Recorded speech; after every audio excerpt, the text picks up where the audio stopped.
Olá, meu nome é Armando. Pois é, estamos aqui para mais uma resolução. E a resolução vocês já ouviram através dos temas, das músicas que cantamos aqui, porque tudo que nós fazemos sempre tem uma relação com o tema desenvolvido. Prega o Evangelho. Vamos falar de Jesus. Quantas crianças precisam morrer mais ao nosso redor? Quantas famílias precisam ser mais ainda desfeitas, despedaçadas? Quantas mulheres precisam ser abandonadas? Quantos crimes?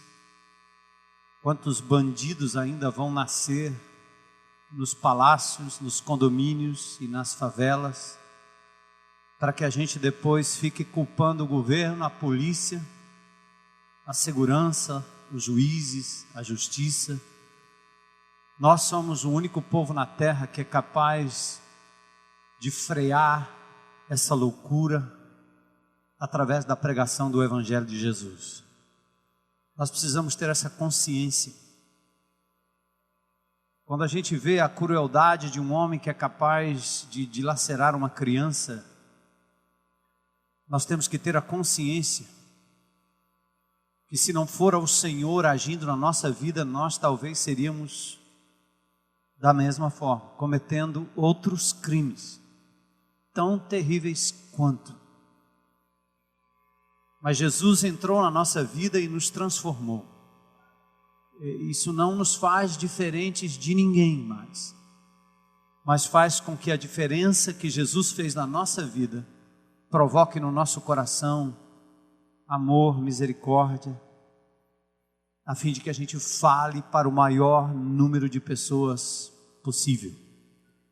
Hoje à noite quero desafiar você a, em pé ou de pé comigo, ler 1 Coríntios capítulo 9, versos 16 a 25. É um texto que eu já trouxe a essa igreja alguns anos atrás.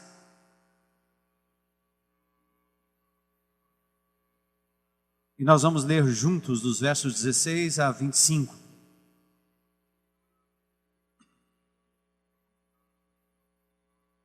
Primeira epístola, primeira carta do apóstolo Paulo aos Coríntios, capítulo 9, versículo 16 a 25. Eu vou ler na versão, a nova versão internacional, NVI, que diz assim: contudo, o apóstolo Paulo dizendo, contudo, quando prego o Evangelho, eu não posso me orgulhar, pois me é imposta a necessidade de pregar. Outros textos dizem, é minha obrigação pregar o Evangelho. E depois ele diz, ai de mim, se não pregar o Evangelho. Porque se prego de livre vontade, tenho recompensa. Contudo, como prego por obrigação, estou simplesmente cumprindo uma incumbência a mim confiada. Qual é, pois, a minha recompensa? Apenas esta: que pregando o Evangelho eu o apresente gratuitamente, não usando assim dos meus direitos ao pregá-lo. Porque embora seja livre de todos, fiz-me escravo de todos. Preste atenção nessa frase. Para ganhar o maior número possível de pessoas. Ganhar para Jesus. Paulo diz, eu tornei-me judeu para os judeus, a fim de ganhar quem? Os judeus. Para os que estão debaixo da lei, tornei-me como se estivesse sujeito à lei, embora eu mesmo não esteja mais debaixo da lei, a fim de ganhar os que estão debaixo da lei. Para os que estão sem lei, anomos, sem lei, tornei-me como sem lei. Embora não esteja livre da lei de Deus, e sim, eu estou debaixo da lei de Cristo, a fim de ganhar os que não têm lei. Para com os fracos, tornei-me o quê? Fraco. Para ganhar os fracos.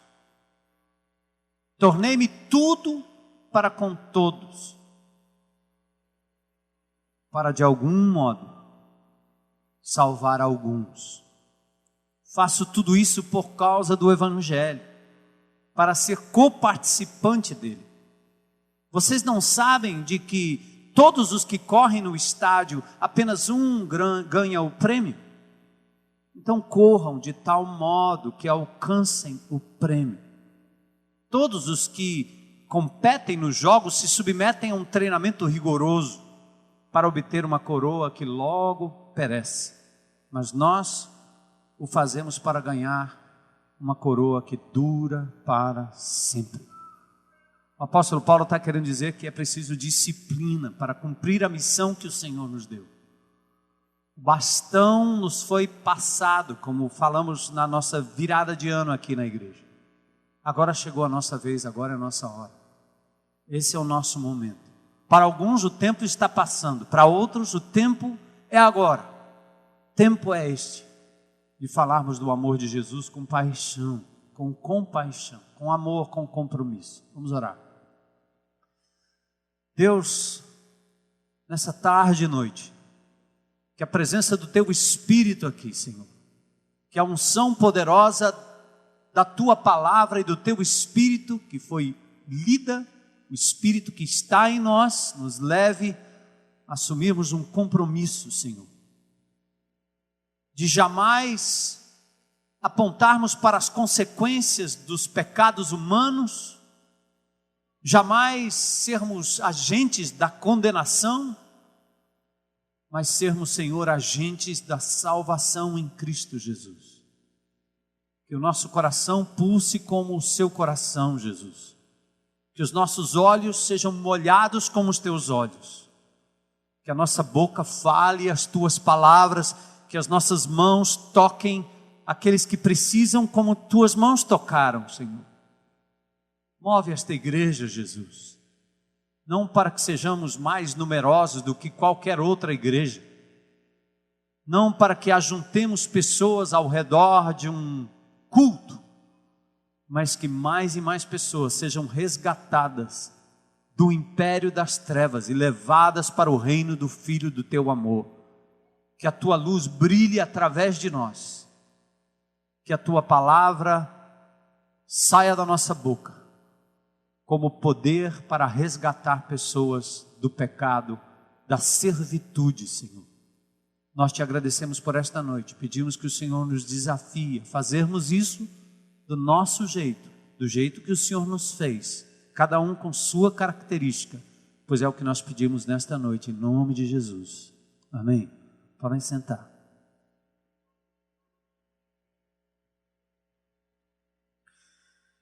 Embora sendo livre de todos, fiz-me servo, escravo de todos, para ganhar o maior número possível. Jesus disse: vós sois o sal da terra e a luz do mundo.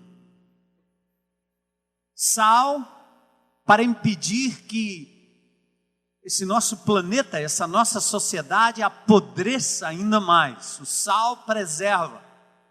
Luz para que os caminhos daqueles que preferem as trevas, a maldade, o erro, o pecado, a desobediência, a traição, o estupro, a violência, o roubo, o vício, a mentira, que essas pessoas encontrem um caminho, o caminho da verdade. Somos sal da terra e luz do mundo.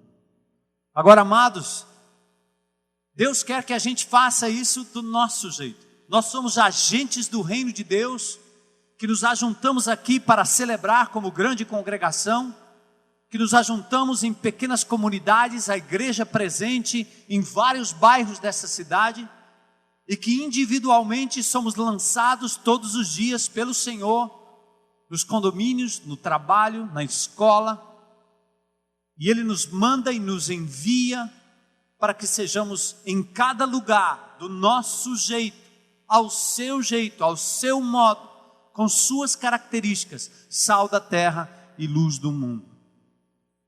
Existe um erro comum no seu boletim aí, no seu esboço, tem um esboço que você pode preencher aí. O item 1, cometemos normalmente um erro comum. Identificamos a necessidade e logo procuramos alguém para assumir esta necessidade ou cumprir tal tarefa. Precisa ser feito, alguém tem que fazer, vamos lá. No mundo dos negócios, muitos são contratados para preencher a vaga e muitos preenchem a vaga de emprego sem ter absolutamente nada a ver com aquilo, apenas porque precisa do dinheiro. No campo da educação, nós cursamos ou encaminhamos nossos filhos para cursos, aperfeiçoamentos que normalmente trazem maior benefício financeiro para o futuro. Nós pouco estamos interessados na vocação pessoal de cada um. O pai quer fazer do filho aquilo que ele não foi. Ele projeta no filho aquilo que ele jamais conseguiu e força a criança às vezes a fazer exatas quando na verdade a sua índole é humanas. Força o músico a ser um engenheiro e o engenheiro a ser um músico. E por aí vai. Nós normalmente estamos encaixando as pessoas num estereótipo que nós mesmos projetamos. Na igreja é assim também. Por exemplo, cuidar de crianças é muito bom. É preciso, tem uma necessidade e vamos lá. Mas poucas pessoas o fazem por paixão, porque gostam, porque amam fazer o que fazem. Na evangelização o apelo é semelhante.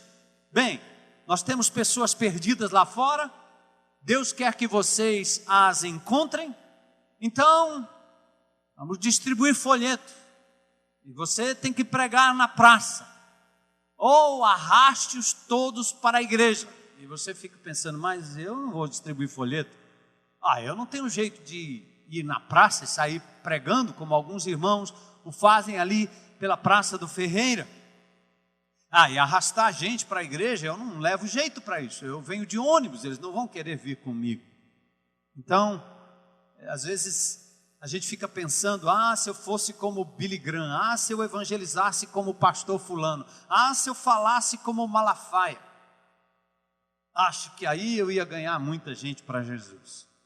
Bom, deixe-me começar dizendo que isso é um mito.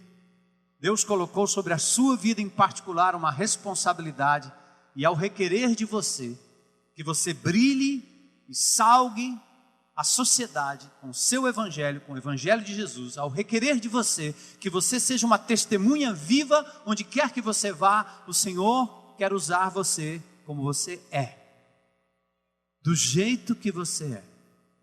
Mas nós precisamos de algumas coisas básicas, antes de a gente falar sobre os vários tipos de abordagem evangelísticas. Bom, a primeira coisa que nós temos que perceber é que todos nós precisamos ter uma paixão pelas pessoas perdidas. João 3,16 diz que Deus amou o mundo de tal maneira que deu seu Filho unigênito, para que todo aquele que nele crê não pereça, mas tenha o quê? Vida eterna. Deus ama o bandido, Deus ama o ladrão, Deus ama o político, Deus ama o advogado, Deus ama o engenheiro, Deus ama o pastor, Deus ama o sacerdote, Deus ama todos indiscriminadamente. Nesses dias está muito difícil falar sobre essa questão de sexualidade, porque nós somos tidos como homofóbicos. E pouco compreendemos que os crentes em Cristo Jesus são os que mais amam os homossexuais. Porque Deus amou o mundo. E eu não posso discriminar ninguém.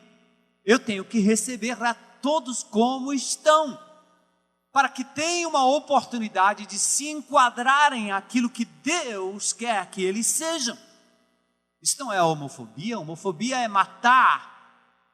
Como faz o nosso Ahmadinejad lá no Irã, amigo do nosso presidente Lula, como eu denunciei aqui alguns dias atrás. Eles matam qualquer pessoa que se revele ou se mostre ou seja flagrado como homossexual. Deus ama o bandido, o ladrão, o assassino. Deus ama porque Ele um dia me amou e me encontrou num estádio terrível.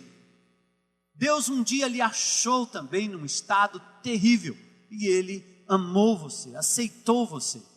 Então nós precisamos ter esse mesmo amor. Deus amou o mundo, portanto, como filhos de Deus, nós também temos que amar as pessoas deste mundo. Nós temos que amar e priorizar o que Deus ama. Em Lucas 19:10, Jesus disse: eu vim buscar e salvar quem? Os que se haviam perdido. Os sãos não precisam de médico. Quem está bem não precisa.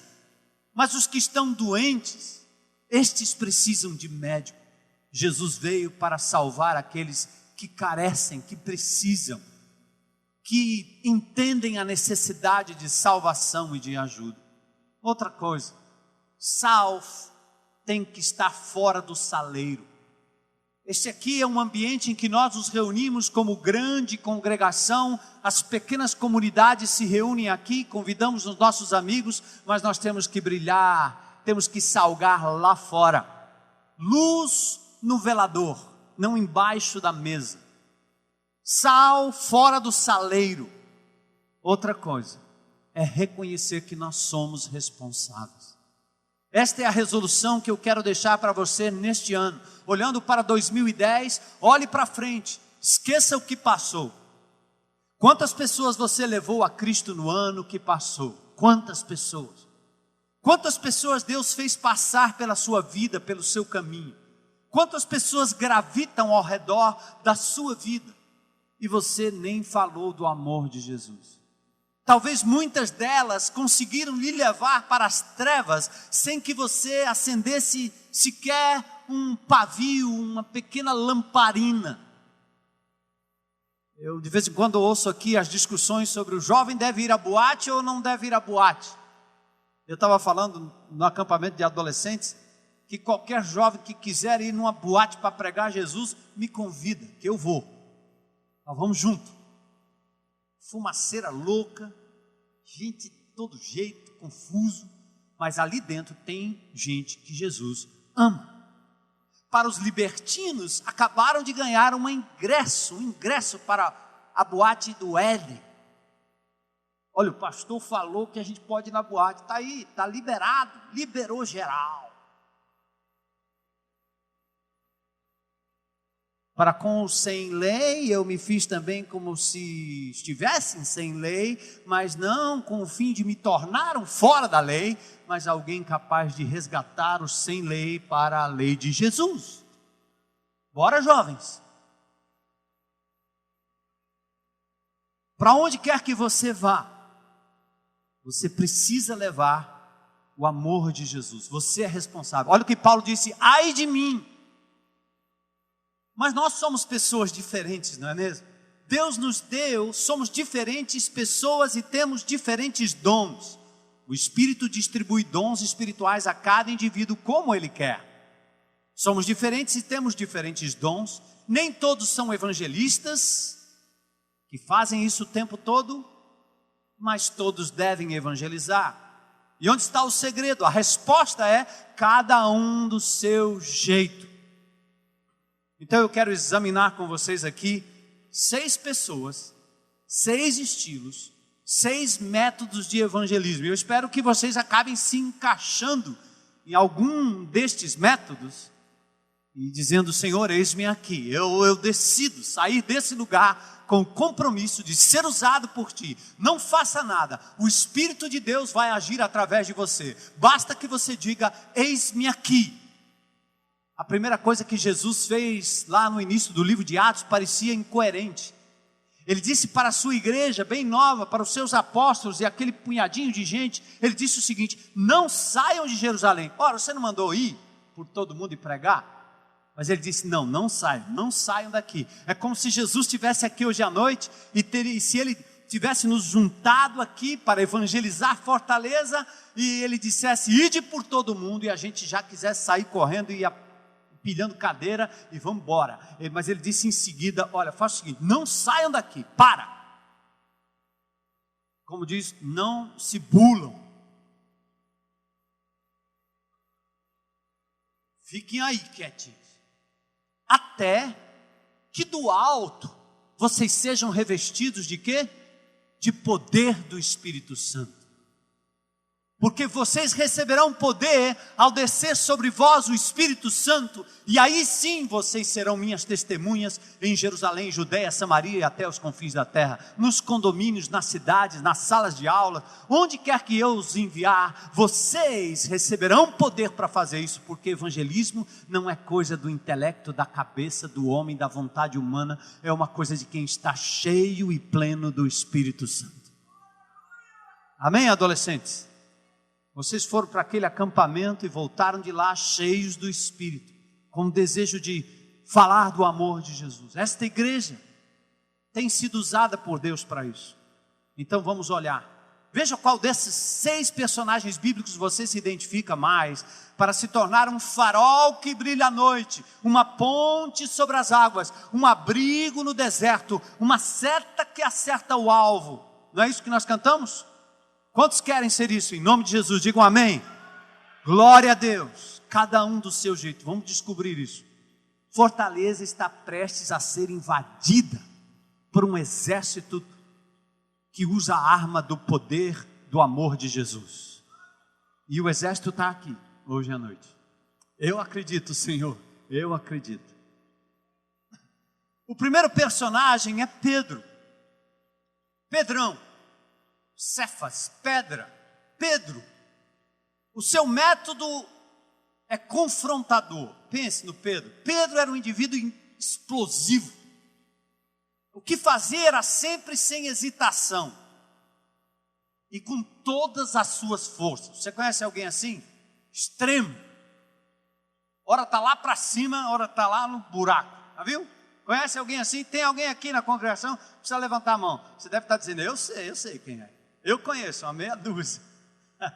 Intensos. Pedro. Em Mateus 16,15, Jesus indagou aos discípulos sobre quem pensavam que ele era. Ele, Jesus. Pedro não fez rodeios. Ele não contou conversa, como diz o outro. Ele declarou, tu és o Cristo, o Filho do Deus vivo. Tu és Jesus, o Messias. Lá no verso 16. Em seguida ele contestou a missão de Jesus. Não demorou muito quando Jesus disse que ia para a cruz, morrer e padecer. Ele disse, não, isso aí não. E Jesus olhou para ele e disse assim, para trás de mim, Satanás. Olha, o mesmo Pedro que diz que Jesus é o Senhor e o Messias, é o mesmo que diz uma besteira sobre a missão de Jesus, não entendeu nada e Cristo tinha que repreendê-lo. Eu conheço um bocado de gente assim. Em seguida ele contesta a missão de Cristo. Você o faria se tivesse o temperamento de Pedro, do estilo confrontador. Mateus 14, 29, Pedro está no barco, mas ele queria estar perto de Jesus que estava andando sobre as águas. Ele não hesitou quando Jesus disse, vem, aí ele foi e pronto. Aqui não tem água, por isso que eu não vou. Mas Pedro não, talvez se fosse Pedro ele ia andar no ar. Ele não hesitou, andou sobre as águas, experimentou a glória. E num outro momento ele tira os olhos de Jesus e começa a afundar. Percebe o Pedrão como é? Pense. Em seguida vacila e afunda. Em João 13, quando Jesus quis lavar os pés aos discípulos, Pedro disse, não Senhor, o Senhor nunca vai lavar os meus pés. Não. Jesus disse, se você não lavar, você não tem parte comigo. Então lava o corpo inteiro. João 3, pode ler, Pedro é assim, Pedro. Dizem que ele foi o primeiro papa, já pensou que papa estranho? Era casado o papa, é? Tinha sogra, né? É um papa diferente. Ele rejeitou ser lavado por Jesus, depois quis o corpo inteiro. Em João capítulo 18, verso 10, quando os inimigos vieram levar Jesus preso, ele se ofereceu para decepar a cabeça de um. Pedro era um indivíduo que andava com uma adaga aqui violenta. E ele disse, Senhor, deixa que eu corto a cabeça de todo mundo aí. Aí Jesus disse, não, calma Pedro. Aí ele só conseguiu cortar a orelha de um, chamado Mal. Está na Bíblia. Os discípulos de Jesus não eram esses anjinhos com asas que a gente fica vendo aí nas capelas. Pedro. Pedro. Pedro tinha as mesmas coisas que esses indivíduos intensos têm. Tudo que Pedro precisava era ficar convencido de que ele tinha razão, então era quase impossível detê-lo. Ele era incisivo, ousado e ia direto ao ponto. Queridos, pessoa certa no lugar certo. Atos capítulo 2. Deus escolheu Pedro para ser o porta-voz da sua igreja lá no dia de Pentecoste. Tinha que ser alguém de coragem para se levantar no lugar onde as pessoas haviam crucificado Jesus há poucas semanas. Pedro se levanta, sobe num estrado, quem sabe, e começa a pregar aos judeus, dizendo: olha o que vocês fizeram com Jesus, mas Deus o fez Senhor e Cristo. E a personalidade de Pedro era feita sob medida para essa tarefa. Com o poder do Espírito Santo, ele prontamente se levantou e confrontou o povo com os fatos. Sabe o resultado? Deus milagrosamente honrou os seus esforços e 3.000 pessoas, numa tacada só, aceitaram Jesus como Senhor e Salvador e foram batizadas em nome de Jesus. Oh, maravilhoso Pedro! Cadê os Pedros? E as Pedras?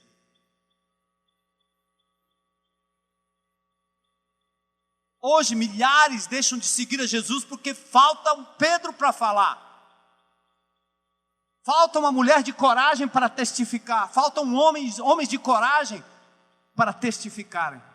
Pessoalmente eu gosto desse estilo. Mas não precisamos estar tão evoluídos para começar, como Bill Hybels ou Josh McDowell. Vamos pedir sabedoria a Deus, porque as nossas palavras precisam ser diretas, confrontadoras, mas precisa ter amor, graça e verdade. Amém? Senhores Pedro, calma, muita graça. Outro personagem, Paulo, o método intelectual, certo? Paulo era aquele letrado, ele gostava de andar nas escolas, nas faculdades. Paulo era capaz de confrontar pessoas com a verdade, mas a marca do seu método era a apresentação lógica e racional. Tem uns indivíduos que acham que o Espírito Santo só se manifesta quando tem um negócio, um transe. O indivíduo quieto que pensa, acha que o evangelho não é para isso não, porque falta poder, é muito racional. Olha o apóstolo Paulo. O melhor confronto do apóstolo Paulo está em Atos capítulo 17, ele está em Atenas e ele começa a confrontar os epicureus e os estoicos. Aqueles que acreditavam que o prazer era o bem maior, os epicureus e os estoicos, o conhecimento. Paulo chega naquele lugar e vê tanta estátua, tantos ídolos. Era um santo para cada um. É o dos endividados, dos quebrados, dos chifrados, aí vai. Não tem um negócio desse? Tem dos bandidos, aparece santo igual aparece advogado para defender bandido. 3, 4.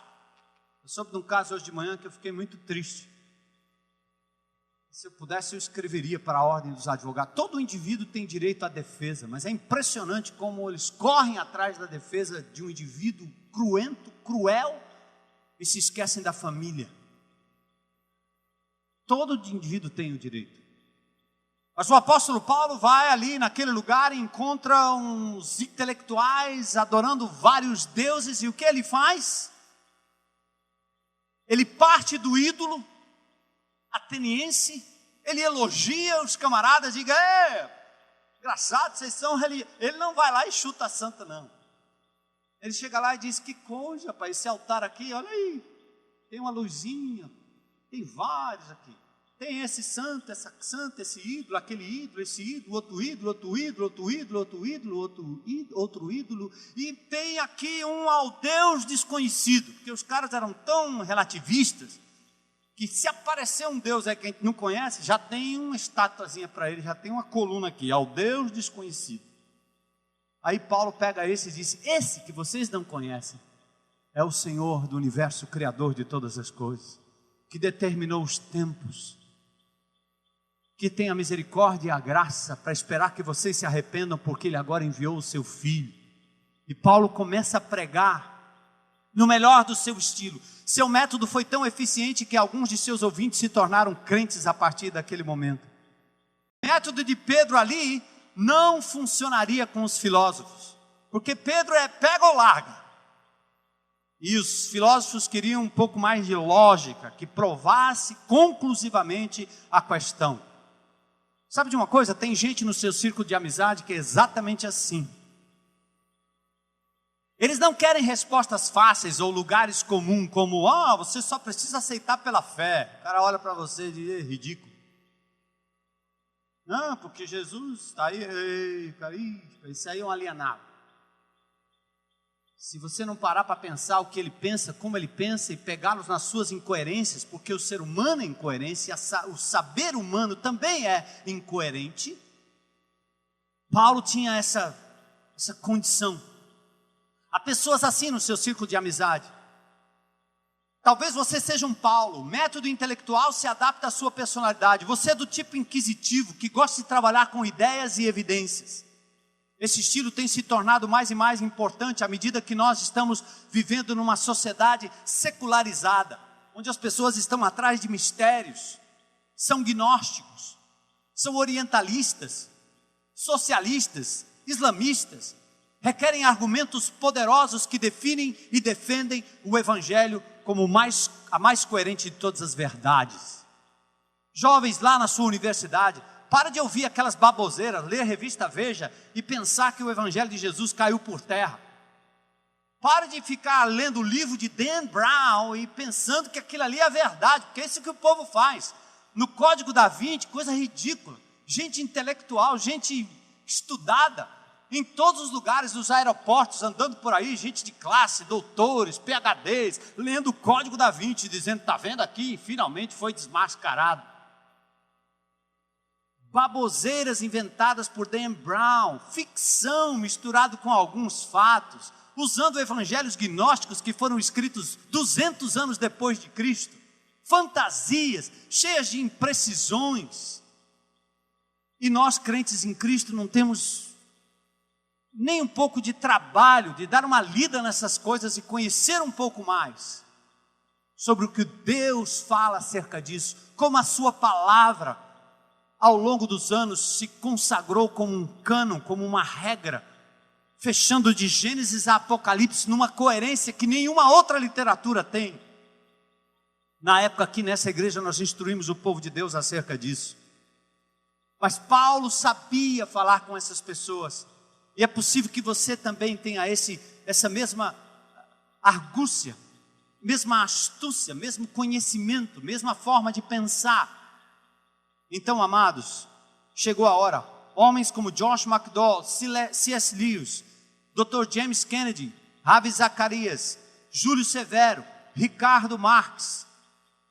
Nós temos aqui na nossa congregação meninos, pessoas que também têm essa capacidade. Nosso jovem Mastrilo, ei Mastrilo, levantou a bola do homem aí, né?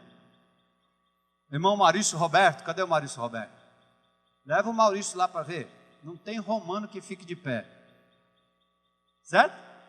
Porque sabe, conhece com profundidade. Seu Ronaldo é um expert em mormonismo, sabiam disso? Pode fazer uma consulta dele no Aquaville e aproveita para tomar um banho de praia e surfar, é de graça. Se quero aprender sobre mormonismo, aí você aproveita do Aquaville lá, que o negócio é bom demais. Mas Pedro, incisivo, Paulo, intelectual, esperto, cheio de argumento. Agora vem um outro personagem, o homem cego. Lembra daquele homem cego de João 9? O método é testemunhal. Talvez você esteja pensando assim, rapaz, eu nem sou igual a Pedro e nem tenho a cabeça do apóstolo Paulo. Aí você diz, então não tem lugar para mim, sou simples demais, eu não tenho muito estudo e nem muita eloquência no falar. Mesmo assim, como aquele cego, Deus fez algo na sua vida que você precisa divulgar. Preste atenção aqui, minha irmã, meu irmão. O cego de nascença vivia mendigando entre as pessoas. Jesus o curou e em seguida ele foi jogado diante de um auditório hostil e interrogador. 2 vezes ele foi confrontado pelos fariseus. Paulo ia achar uma beleza. Paulo disse, bora, pode falar que é comigo mesmo. Se fosse Paulo, ele ia adorar aquele tipo, ou gostar, aliás, daquele tipo de ambiente. Mas o cego, ele não queria argumentar. João capítulo 9, versos 10 e 11. Então, como foram abertos os seus olhos? Como é que você passou a enxergar? Interrogaram os fariseus. E ele respondeu assim, presta atenção. O homem chamado Jesus misturou terra com saliva, colocou nos meus olhos e me disse que fosse lavar-me em Siloé. Fui, lavei-me e agora vejo. Presta atenção. O homem simplesmente falou da sua experiência. Ele respondeu, não sei se ele era pecador ou não. Eu não quero discutir nada, eu não discuto nada. Eu só quero dizer uma coisa. Eu era cego e agora vejo. Amém? Você se enquadra nesse testemunho? Tem alguma coisa que Deus fez na sua vida que você pode falar para as pessoas? Eu estava longe de casa, Deus me levou de volta para a minha família. Eu estava longe da minha casa, Deus me levou de volta. Eu era um viciado e Deus me tirou do vício. Eu traía minha esposa, meu esposo, e Deus me fez voltar para casa e ser fiel. Eu estava doente, numa rede, depressivo, no fundo da rede, e o Senhor me tocou e me levantou, como aquele cego. Testemunho. Muitos estão cegos, muitos estão emocionalmente doentes, muitos estão abatidos, depressivos, exaustos, e eles gostariam de ouvir o que Jesus fez na sua vida, meu irmão. Abre a boca e fala, e por favor, ouça o que eu vou dizer aqui. Estava dizendo isso para os jovens. Não fica falando assim como crente em Cristo Jesus, dizendo assim, não, foi Deus quem fez, não, Deus quem fez, graças a Deus, Deus, foi Deus quem fez, Deus. Você diz que tem um só Deus? Até os demônios sabem disso e tremem. O que você precisa aprender é que há poder no nome de Jesus. Não te envergonhes do evangelho de Jesus. Quando você disser alguma coisa, lembra de dizer, foi Jesus quem fez isso. É o nome de Jesus, é o poder que há no nome de Jesus, é um nome acima de todo nome. Ao contar a sua história, qualquer coisa que Deus tenha feito na sua vida, diga, foi o Senhor quem fez, foi Jesus quem fez, foi o Senhor Jesus Cristo quem fez. Amém, igreja? Experimente isso, e as portas do inferno não vão resistir à pregação do Evangelho de Jesus, através da sua vida. Conte sua história como cego. Quem gostou dessa aí? Hein? Nem é intelectual, nem é incisivo. Conta a sua história, simplesinho. Amém? Bem curtinho. Outra coisa interessante. O testemunho não tem que ser sensacionalista. Eu levei 50 tiros e o Senhor me livrou. Porque tem gente que vai ouvir e vai dizer assim, rapaz, esse cara que levou 50 tiros, esse aí precisa de Deus mesmo. Eu não preciso, não levei nenhum. Nós temos que tirar essa ideia de que o testemunho, quanto mais macabro, melhor. Porque tem uns lugares aí que você vai aí jantar, não sei o quê, que os caras sobem lá e começam a contar as coisas, você fica olhando assim, dizendo, eu sei que Deus é poderoso, mas às vezes fica igual a história de pescador.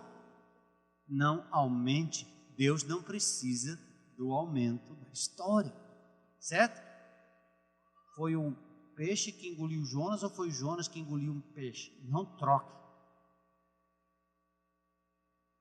Conta só a sua história. E às vezes um testemunho pequeno, de uma coisa pequena que Deus fez. Você perdeu algo lá na sua cozinha, a sua dracma, você perdeu algo e não achava de jeito nenhum. E naquela hora você assim, Senhor, onde está aquilo ali? O Senhor sabe, eu não sei. Aí você olha assim, está ali, bem ali. Já aconteceu isso com você? É um testemunho, entendeu? Não precisa ser, eu fui drogado, mas nunca fui drogado. Mas será que Jesus nunca fez algo maravilhoso na sua vida para você contar? Conte a sua história. Amém? O outro método Outro personagem, Mateus, Levi, fiscal da Receita Federal, cobrador de impostos. Ai, ai, ai.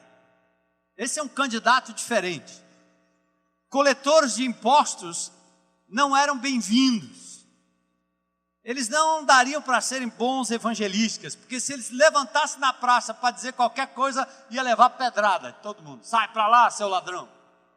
Nem todo cobrador de impostos é um ladrão, tá certo? Mas o cara passa numa cancela, eles, rapaz, lá vem. Aí o povo não gostava de cobrador de impostos. Se ele ficasse em pé para falar, como Pedro falou, iam dizer, não, você não. Mas olha o que ele fez. Ele não era um bom evangelista, mas ele se tornou um quando Deus decidiu fazer aquilo que estava ao seu alcance. Ele começou a atrair os seus amigos, tantos quanto foi possível. Em Lucas 5:29, diz que Mateus organizou uma festa, um banquete. Ele convidou seus amigos para colocá-lo em contato com Jesus. Todos ficaram atônitos, davam glória a Deus, possuídos de temor, dizia, hoje vimos prodígios. Onde é isso aí? 5:29. Mateus, diferentemente dos outros, não confrontou, não argumentou, não contou o seu testemunho, porque nada disso combinava com ele. Sabe o que ele fez? Ele confiou nos relacionamentos, ele procurou desenvolver amizades, ele convidou pessoas para irem na sua casa, passou algum tempo com eles, ofereceu alimento. Mateus era daquele tipo festeiro. Vamos lá para casa. Eu acho que na casa de Mateus, antes dele se converter, tinha toda sexta-feira um forró pé de serra.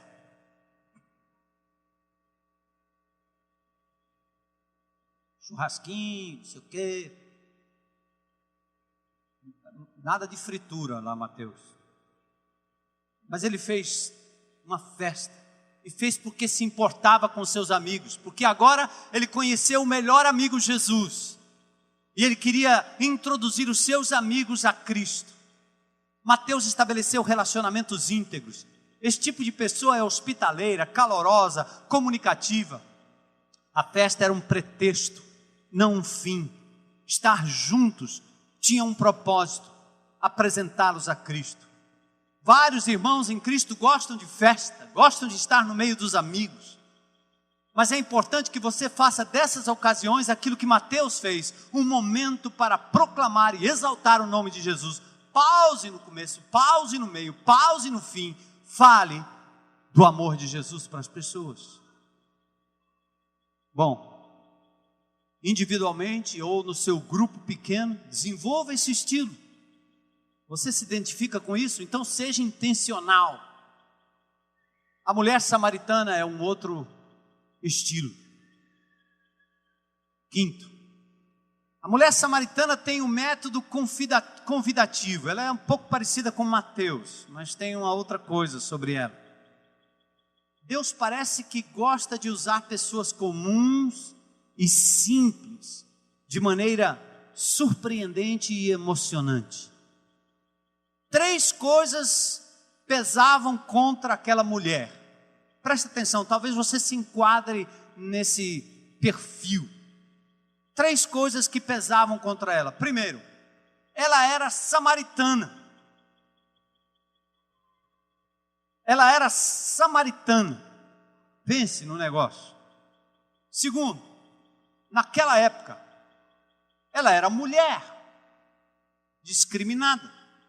Terceiro, ela tinha um estilo de vida imoral, provavelmente uma prostituta. Então, judeu não chegava perto de samaritano, judeu não chegaria perto de uma mulher ao meio-dia no poço tirando água, judeu não chegaria perto de uma prostituta em público. E essa mulher conheceu Jesus. Ninguém a levaria a sério, mas isso não impediu a ação de Jesus na vida dela. Jesus ignorou a situação política, Jesus ignorou o falatório do povo, Jesus ignorou a possível insinuação dos maliciosos. Jesus iniciou uma conversa com a samaritana e ela percebeu que se tratava de um profeta amoroso. respostas cheias de autoridade, verdades reveladas convenceram aquela mulher. E olha qual foi a reação dela. Ela voltou à cidade, provavelmente contou o que se passara aos seus ex-amantes. E aí ela trouxe um grupo com ela. Venham ver aquele que me disse tudo quanto eu tenho feito, o que eu tenho feito. Tudo que tenho feito, ele falou, ele revelou, ele descobriu. E ela então trouxe essas pessoas para conhecer Jesus. Venham, venham, venham. Por isso que Jesus diz, olha aí, ergue os olhos, dá uma olhada, os montes estão brancos para a ceifa. Eu acho que eram aqueles samaritanos vindo, passando ali pelos montes, e Jesus de longe via a mulher samaritana à frente, e aqueles samaritanos atrás, com aquelas roupas, e Jesus dizia, estão vendo aí? Vocês estão dizendo que falta 4 meses até que venha a ceifa? Eu estou dizendo, os campos já estão brancos. Olha aí, ergue os teus olhos, para de olhar para o trigo, e vejam as vidas que estão agora prontas para serem ceifadas na seara do Senhor. Jesus teve que ficar mais tempo naquela cidade, abençoada pela sua presença. Os amigos da mulher, no capítulo 4, verso 42, disseram para Jesus o seguinte, preste atenção. Eles disseram, já não é pelo teu dito que cremos. Agora nós mesmos, aliás, eles falam a mulher samaritana, perdão. Eles dizem assim, mulher, agora já não é pelo que disseste que nós cremos, mas porque nós mesmos temos ouvido e sabemos que este é verdadeiramente o Salvador do mundo. Oh, meu irmão, minha irmã, qualquer que seja a sua situação, fale do amor de Jesus para as pessoas, conduza-as à presença de Cristo, e eles vão, por si mesmos, perceber o poder que há no Evangelho de Jesus. Já não é pelo teu dito. Sua casa não pode ficar fechada. Seu grupo pequeno não pode ficar ou continuar fechado neste ano de 2010. Essa tenda nunca foi fechada e nunca será. Porque as pessoas precisam experimentar o mover de Cristo no meio do seu povo. Primeiro na sua vida, depois no seu grupo pequeno, no pequeno ajuntamento e aqui também na grande congregação. Não perca a oportunidade. Transforme suas festas, aniversários, passeios, atividades esportivas em momentos com Cristo. Eu espero que Cristo seja convidado primeiro a todo lugar que você vai. Há muitos descrentes abertos a esse método, que vai lá e diz, venham, venham, venham, venham ver. Considere a perspectiva e os interesses das pessoas para fazer a melhor escolha, um churrasco, uma atividade, um momento qualquer para apresentar Jesus. Você deve estar constantemente enlarguecendo o seu círculo de amizade, envolvendo pessoas. Você já percebeu que quando há um fervor evangelístico no seu coração, o teu carro fica pequeno, você tem que comprar uma Kombi. Eu não sei se o irmão ainda vem, mas tem um irmão que vem aí com uma caminhonetezinha, tem uma carroceria atrás, ele enche de gente, traz e vem, e vem, e vem, venham ver, não homens, mulheres, mas o poder de Jesus que se manifesta aqui através da sua palavra, venham e vejam. Isso também vale, queridos. É difícil lembrar exemplos conhecidos de pessoas com esse estilo. Esses irmãos não aparecem muito, preferem a discrição.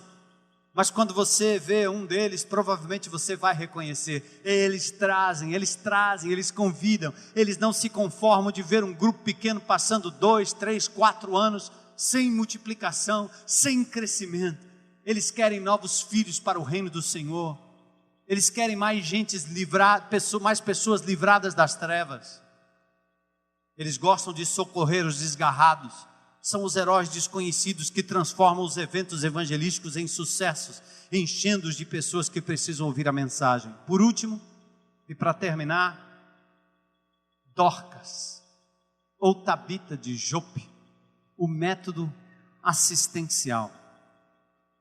Em Atos 9:36, Dorcas estava cheia de boas obras e esmolas que fazia. Ela era conhecida pelos seus atos amorosos e pelo serviço social feito em nome de Cristo. Dorcas não aparecia em nenhuma lista de liderança da igreja, Dorcas talvez não tinha nenhum título, mas Dorcas era uma mulher que trabalhava na sua casa em prol daqueles necessitados. Ela era conhecida pelos atos amorosos de serviço social. Ela confeccionava peças de roupas para viúvas e outras pessoas necessitadas na sua cidade. Silenciosamente ela praticava esse método assistencial de evangelismo.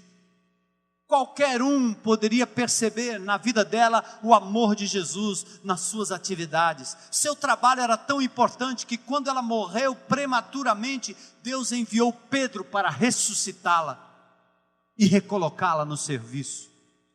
Em consequência, Atos 9:42, muitos creram. Essas são as pessoas que gostam de servir. São as pessoas que não querem receber crédito. São pessoas quietas que gostam de expressar compaixão. Eu vi uma história de uma família de ateus que argumentava e não queria saber do evangelho e antipatizava o evangelho, até que se mudaram para uma outra cidade. E nesta cidade, quando eles chegaram no seu novo condomínio, alguém foi lá uma família veio para ajudar na mudança, para ajudar na limpeza, para ajudar a carregar coisa, para ajudar no que podiam, e trouxeram a primeira alimentação, a primeira refeição, a segunda refeição.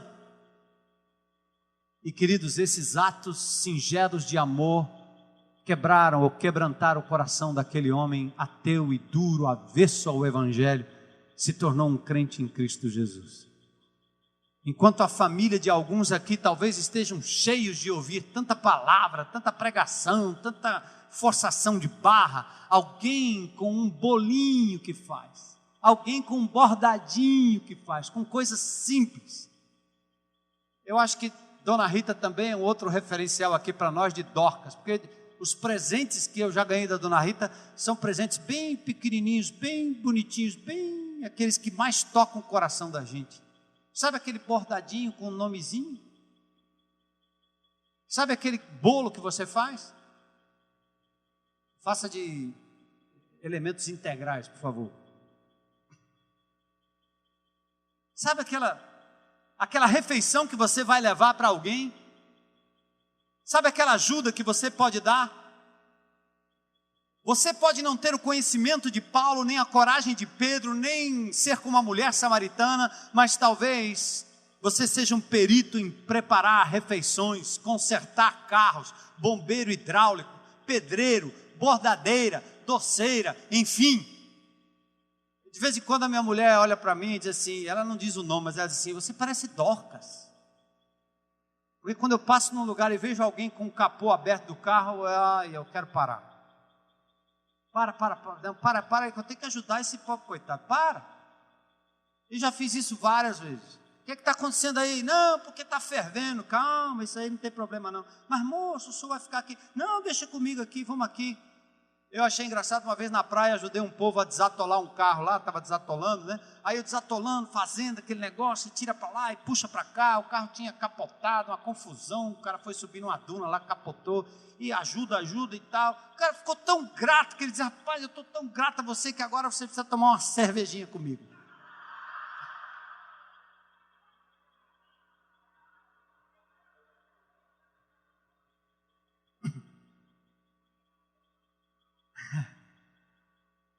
Rapaz, eu nem me lembro mais do que eu disse, mas de qualquer maneira, eu falei que foi por Jesus. E quando a pessoa diz, muito obrigado, já disseram assim para você, muito obrigado, você me ajudou, muito obrigado, você sai de lá e assim diz, de nada. Sabe o que aconteceu? Você levou o crédito. Quando você fizer isso, diga o seguinte: Deus me colocou na sua vida, Jesus me trouxe aqui. Jesus propiciou esse momento. É por Jesus que eu estou fazendo, é em nome de Jesus. Que Jesus lhe abençoe. E você deixa lá um rastro que pode quebrantar ou quebrar aquele coração. Amém? Então, o método Dorcas não é só para mulherzinha, tá certo? E nem mulherona. Não é só para mulher. Serve para nós também. Pedreiros, bombeiros hidráulicos, eletricistas e etc. O método Dorcas não é só para mulheres. Mecânicos, técnicos em informática, engenheiros, motoristas, manobristas, contadores, advogados, atletas, enfim, todo mundo pode fazer como Dorcas. Quebrantar um coração com o amor estendido através de uma boa obra. Seja você mesmo. Olhe para esses métodos, você pode suspirar aliviado. Ufa, Deus tem algo especial feito só para mim. E Ele está dizendo, você, do seu jeito, eu vou lhe usar do seu jeito, está vendo? Você pensou que você não falava de Jesus porque você achava que você não era Billy Graham, você não pegava o microfone igual o pastor, tá certo? Você não era grandão igual o Johan, tem medo de ir na beira-mar lá e levar uma chapuletada do pessoal. Agora você sai daqui dizendo, Senhor, que maravilha que o Senhor me fez desse jeito, me deu habilidades que eu posso usar para o teu reino e para a tua glória. Eu quero canalizar isso para a tua glória. Eis-me aqui, Senhor. Vem, Daniel. Olha para esses métodos. E você agora pode suspirar aliviado, ou respirar aliviado. Deus tem algo especial. Método confrontador, quem é? Os Pedros. Cadê os Pedros? Estão por aí. Pedro. Os métodos, os intelectuais aí, Paulo, né? Paulo, todo mundo gosta desse. Testemunhal, é o cego. Eu era cego e agora vejo. Pronto, só isso. Não incumprida a história. Em nome de Jesus. O interpessoal, Mateus, relacional. O convidativo, venham. A samaritana. O assistencial, que não é assistencialismo, é assistência feita em nome de Jesus, Dorcas. Ninguém se encaixa perfeitamente em apenas um desses estilos. Há oportunidades em que você pode utilizar todos os estilos. A diversidade permite que cada membro do seu grupo pequeno seja mais forte em alguns estilos do que outros. O PG, o grupo pequeno, é o lugar perfeito onde você pode juntar os estilos para servir, como fizemos na campanha juntos, para que muitos creiam. E assim vamos ver a glória de Deus se manifestando em nossas vidas e nas vidas daqueles que vão se achegar a Jesus. Vamos fazer Cristo conhecido de acordo com o nosso jeito, ou conforme o nosso jeito. Estamos falando de torcer a palavra de Deus, mas no nosso estilo. O verso-chave, 1 Coríntios 9:19. Porque embora seja livre de todos, fiz-me escravo de todos, para ganhar o maior número possível. Eu resolvo, Senhor, ser um instrumento nas tuas mãos. Quantos resolvem isso hoje à noite? Me usa, Senhor. Usa, Senhor. Usa-me, Senhor. Usa-me, Senhor. Usa-me, Senhor. Usa-me, Senhor.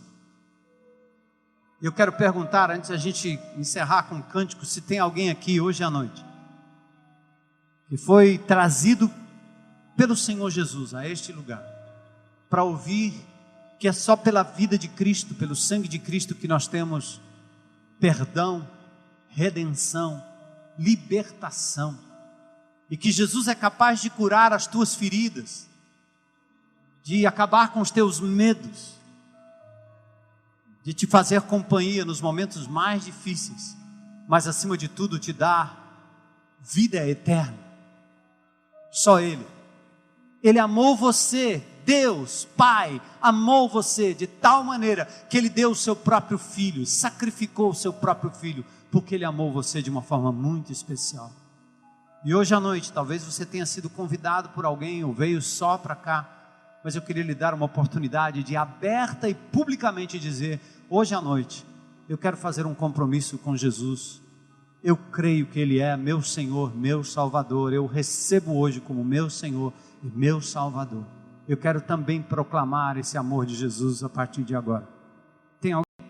Levanta a sua mão aí, bem alto. Deus te abençoe. Deus te abençoe, aleluia. Abraça, abraça. Mais alguém? E ali, 2 mãos. Glória a Deus. Cadê o abraço desse amado aí? Mais alguém? Hoje à noite. Ali, louvado seja Deus, louvado seja Deus. Glória ao Senhor. Vamos celebrar, amados. Mais alguém hoje à noite? Hoje é meu dia, eu quero me entregar a Jesus. Chega de esperar. Chega de esperar, hoje é meu dia, louvado seja Deus.